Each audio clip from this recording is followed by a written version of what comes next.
बघितलं 150ची रेंज, 200ची. आता ही त्याच्यानंतरची याची काय कॉस्ट आहे या गाऊन्सची? हे 275, 275. ओके. हा हे बाटिक गाऊन आहे.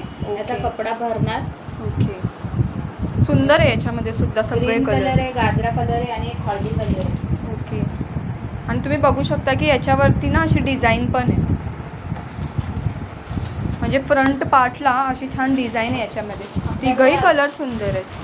275 मध्ये जर बाटिक व्यतिरिक्त जर तुम्हाला मंगळसूत्र डिझाईन पाहिजे असेल तर हे बघा, हे असे ओके, भरलेले. हे फुल वर्क आहे याच्यावरती, असे मिरर टाईप याच्यामध्ये पण वर्क खूप आहे. सुंदर कलर आहे. हे डार्क कलर ज्यांना लेट्सला लागतात त्यांच्यासाठी हे डार्क कलर आहे. याच्यामध्ये पण खूप छान छान रंग आहेत. सो 275च्या रेंजमध्ये बऱ्यापैकी चॉईस आपल्याकडे अवेलेबल आहे आणि कलर्स तर खूप सुंदर आहे. ज्यांना लाईट पाहिजे त्यांनाही हे कलर्स अवेलेबल आहे. ज्यांना डार्क पाहिजे, वर्क पाहिजे, फ्रंटला डिझाईन पाहिजे त्यांच्यासाठी सुद्धा हे